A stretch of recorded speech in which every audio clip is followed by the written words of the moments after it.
안녕하십니까, 박스테파노입니다. 파미셀 수익 실현한 장면을 보여드리겠습니다. 금요일날 매수해서 월요일날 매도하는 기법입니다.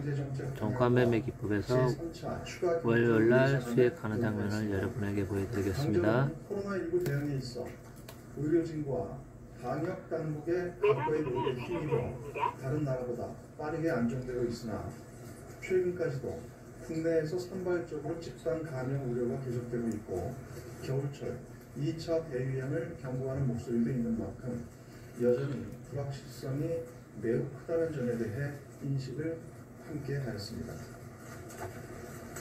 당은 이러한 상황을 엄중히 인식하여 아직까지는 매도 전략, 매수 전략이 약하죠. 근본 하반기 경제정책 방향에 빠르고 강한 경기 회복을 위한 효과적인 정책 과제를 반영할 것을 요구하였고, 주요 정책 과제들이 조속히 집행될 수 있도록 3차 추경 예산안을 통해 이를 차질없이 뒷받침할 것을 지속적으로 주문하였습니다. 지금 파미셀과 그 결과 하나 마이크론, 코로나19 극락 셀트리온 포스트 코로나 시대 개척을 위한 하반기 경제정책 방향을 지금 체결되고 있습니다. 한 달 앞서 마련하였습니다.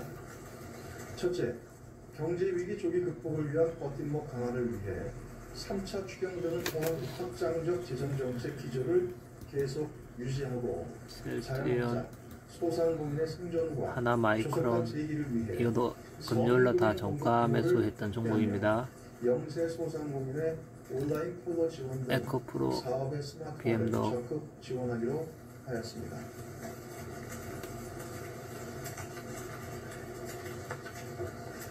둘째, 빠르고 강한 경제 회복을 위해서는 기존의 투자세의 공제를 실효성 있게 개편하고 신규 민간 투자 프로젝트 발굴 등 민자 사업의 집행을 가속화하며 예정된 수출 금융의 신속한 집행과 만기 연장, 이자 유예 등 금융 지원도 지속적으로 강화하도록 하였습니다. 셋째, 한국판 뉴딜 등 3대 핵심 프로젝트의 신속 추진을 위해 디지털 뉴딜, 그린 뉴딜 등을 차질 없이 집행하고 한국의 감염병 대응 절차 및 기법을 K-방역 모델로 체계화하며 자율주행, 드론 등 첨단 분야의 업종별 맞춤 지원을 강화하고 유통기업 유치를 위한 추가 조치를 마련하도록 하였습니다. 넷째, 산업 경제 구조의 혁신을 위해 지켜보시기 바랍니다.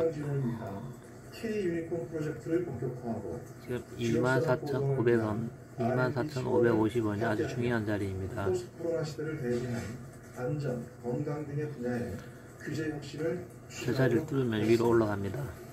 올라가죠. 다음 제3차 추가 경정 예산안에 대해 말씀드리겠습니다. 당정은 오늘 경제위기 극복, 조기 극복과 포스트 코로나 대비를 위한 2020년 제3차 추가 경정 예산안 편성 방향 및 내용도 논의했습니다. 당정은 추가 경정 예산안 편성 과정에서 긴밀한 또 개인이 오늘 사고 있군요. 추경의 방향, 규모 및 중점 기간은 팔고 뜻을 같이 했습니다. 첫째, 오늘 장도 그래 좋을지 안 좋을지는 일단 봐야 되겠지만 현재로서는 그래 좋지는 않네요. 적극 뒷받침하기로 했습니다. 우선 코로나19 피해를 입은 소상공인 기업에 대한 긴급 유동성 공급과 일자리 지키기를 위한 금융 지원을 위해 매출 감소 등 유동성 위기에 처한 소상공인에 대한 긴급 자금 10조 원 지급을 위해 하나 마이크론도 기금의 출연을 확대하고 항공, 해운, 정유 등 주력 산업과 일부 수익 실현을 보여드리겠습니다. 증권 안전펀드 조성 30조 7천억 원, 비우량 회사채 CP는 매입 20조 원 및 보증 확대 등 유동성 확보에 추가로 재정을 공헌하도록 하였습니다. 또한 일자리와 생계 불안 등에 대한 고용, 사회 안정과 강화 대책으로 무급휴직 요건 완화 등 고용 유지 지원금을 확대하고 58만 명을 추가하고 비대면 일자리, 하나 마이크론이 청년 디지털 일자리, 훨씬 세네요. 등 55만 개 긴급 일자리를 공급하기로 했습니다. 저신용 근로자, 대학생, 미취업 청년 등의 금융 애로를 추세가 해소하고 조금 약하고요. 예술, 체육인, 국가유공자에 대한 보조금, 융자금도 확대하기로 하였습니다. 둘째, 인기가 있는 현장에서 정보이기 파악한 때문에 시급한 민생 예산도 반영하였습니다. 통신비 부담을 줄이기 위해 2022년까지 전국 모든 공공장소 4만 1,000곳에 공공장소 와이파이를 단계적으로 설치하기로 하였고, 이것은 당의 총선 1호 공약이기도 합니다. 지역경제 활성화를 위해 온누리 상품권과 지역사랑 상품권을 10% 할인하여 각각 2조 원과 3조 원 추가 마련하며 전체 국립 유초중 고등학교를 대상으로 그린 플러스 디지털이 융합되는 그린 스마트 학교로 전환하는 시범사업도 추진하기로 하였습니다. 셋째, 우리 하나마이크로 경제가 일자리 창출형 선도 경제로 전환하기 위한 대규모 프로젝트로 디지털 뉴딜, 그린 뉴딜 등 다국한 오늘 하나마이크로는 엄청나게 강하겠네요. 먼저 디지털 생태계, 비대면 육성, SOC 디지털 등 디지털 뉴딜 사업 추진을 위해 도서, 벽지 등 농어촌 지역의 인터넷 미설치 마을 650곳에도 초고속 인터넷망을 신속하게 구축하고 주요 간선방 도로에 네, 지금까지 정부의 하반기 경제정책 방향과 3차 추경안 편성 등을 위한 당정 협의 결과를 함께 보셨는데요. 민주당은 하반기 경제의 빠르고 강한 회복을 위한 정책을 정부 측에 요구했다면서 정부는 경제 버팀목 강화를 위한 3차 추경 등 재정 정책 기조를 유지할 것이라고 말했습니다. 네, 또 이번 추경안을 국회에 이번 주 내에 제출하고 6월 임시국회에 처리할 방침이라고 밝혔습니다. 네. 국내 코로나19 확진자 증가세가 주춤하고 있습니다만 수도권을 중심으로 산발적인 집단 감염이 이어지고 있습니다. 보도국 취재기자 연결합니다. 김장현 기자. 네, 경기도 안양시와 군포시에서 제주도로 단체 여행을 다녀온 교회 목사와 가족 등 모두 9명이 코로나19 확진 판정을 받았답니다. 확진자 중에는 초등학생인 안양 지역 교회 목사 부부의 손자 2명. 오늘 콜로라 관련주도 오늘합니다. 부천 물류센터 관련 확진자는 어제 낮 12시까지 111명으로 그제 정오보다 3명 늘었습니다. 서울 서대문구 소재 아나운서 학원인 연아나운서 클래스에서는 그제 첫 감염자가 나온 이후 어제까지 3명이 추가 확진 판정을 받았습니다. 국내 코로나19 신규 확진자는 그제 하루 27명 발생해 닷새 만에 30명 아래로 떨어졌습니다. 방역당국은 오전 중 국내 확진자 추가 발생 현황을 발표할 계획입니다. 한국 알콜도 오늘 괜찮겠네요. 네, 이에 정부가 클럽과 노래방 등 코로나19 집단 감염 우려가 큰 곳을 방문할 때에는 이 개인 신상 정보가 담긴 QR코드를 찍도록 의무화한다고요. 네, 정부가 코로나19 고위험 시설에 QR코드 기반의 전자 출입 명부를 시범 도입합니다. 해당 시설은 헌팅, 포차, 감성주점, 유흥주점, 단란주점, 콜라텍, 노래 연습장, 스크립팅으로 들어가 보겠습니다. 실내 스탠딩 공연장 등 8개입니다. 전자 방역록은 오늘부터 서울, 인천, 대전 지역에서 시범 도입하고 오는 10일부터는 전국으로 확대합니다. 감염자가 발생했을 때 출입자를 파악해 신속히 방역 조치를 하기 사세포도 위한 검열 종가매수 수주가 돌파 시설명, 출입 시간 등 방역에 필요한 물량을 정보와 끌어넣겠습니다. 방문 기록이 암호화되어 저장됩니다. 정부는 또 교회와 성당 등 종교시설, 도서관, 영화관, 병원 등 일반 다중이용시설에선 QR코드 기반 전자 출입명부 도입을 식량제약도 금요일 종가 매수 이와 함께 정부는 스크립팅으로 들어가 보겠습니다. 들어갑니다. 운영을 가지하도록 권고했습니다. 지금까지 보도부에서 전해드렸습니다.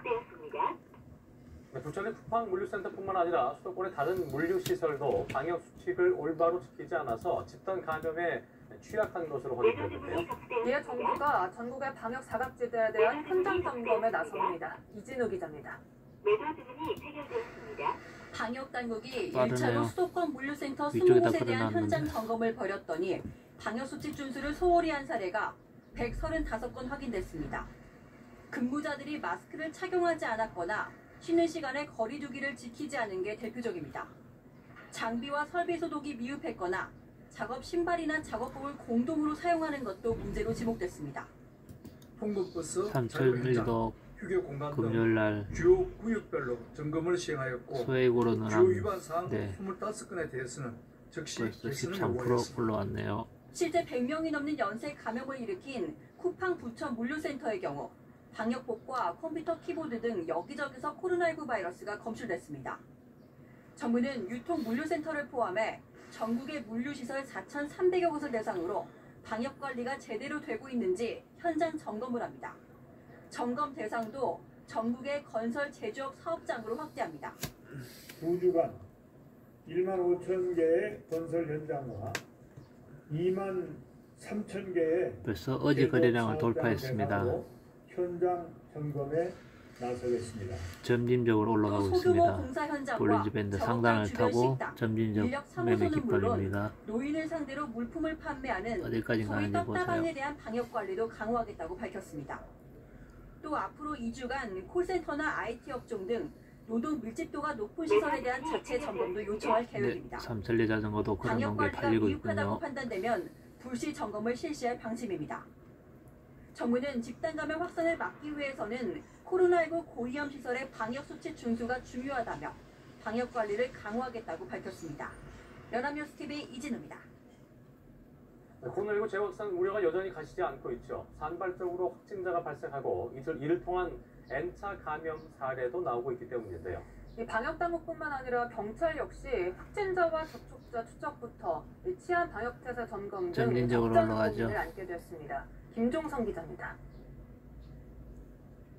돌발 상황에도 대응이 가능하도록 차트를 학교 보여드릴까요? 단위별로 교육청, 이렇게 소방, 점진적으로 올라가고 있습니다. 3분봉 방역당국이 함께 협업 체제를 거래량 마련해 보시고 빵 뚫려 있죠. 대응 와중에 곳곳에서 코로나19 집단 감염 우려가 커지자 방역당국은 물론 유관기관에도 비상이 걸렸습니다. 경찰 역시 챙겨야 할 부분이 많아졌습니다. 지난달 이태원 클럽발 코로나19 확진 사태처럼 대규모 감염자 발생 가능성이